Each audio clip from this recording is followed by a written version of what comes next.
ಈ ತಾಲೂಕಿನ ವ್ಯಾಪ್ತಿಯಲ್ಲಿ ಅಕ್ರಮವಾಗಿ ಗೋವುಗಳನ್ನ ಸಾಗಾಣಿಕೆ ಮಾಡ್ತಾ ಇದ್ದಾರೆ ಎಂಬ ಆರೋಪ ಕೇಳಿ ಬಂದಿದೆ. ಈ ಹಿನ್ನೆಲೆಯಲ್ಲಿ ಜಾಗೃತರಾದಂತಹ ಆರ್ಎಸ್ಎಸ್ ಹಾಗೂ ಹಿಂದೂ ಜಾಗರಣ ವೇದಿಕೆಯ ಕಾರ್ಯಕರ್ತರು ಸಂಶಯಾಸ್ಪದ ವಾಹನವನ್ನ ತಡೆದು ನಿಲ್ಲಿಸಿ ಪೊಲೀಸರಿಗೆ ಒಪ್ಪಿಸಿದ್ದಾರೆ. ಕಾರ್ಯಕರ್ತರು ನೀಡಿದ ಖಚಿತ ಮಾಹಿತಿಯ ಮೇರೆಗೆ ತಕ್ಷಣ ಕಾರ್ಯಪ್ರವೃತ್ತರಾದಂತಹ ಪೊಲೀಸರು KA 36B 2057 ಹಾಗೂ KA 36C 0891 ನೋಂದಣಿ ಸಂಖ್ಯೆಯ 2 ವಾಹನಗಳನ್ನು ವಶಕ್ಕೆ ಪಡೆದುಕೊಂಡು ಪ್ರಕರಣ ದಾಖಲಿಸಿಕೊಂಡಿದ್ದಾರೆ.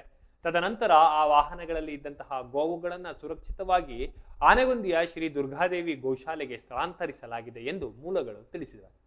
ಈ ಪ್ರಕರಣಕ್ಕೆ ಸಂಬಂಧಿಸಿದಂತೆ ಕನಕಗಿರಿ ಪೊಲೀಸರು ತನಿಖೆಯನ್ನ ಮುಂದುವರೆಸಿದ್ದಾರೆ.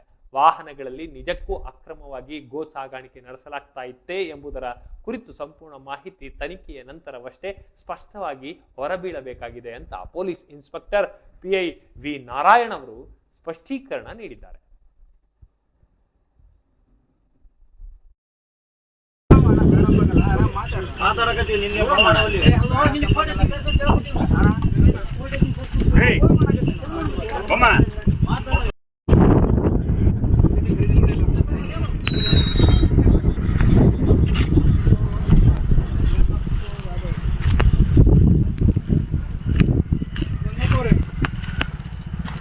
ಪೊಲೀಸರು ಮಾತಾಡೋದು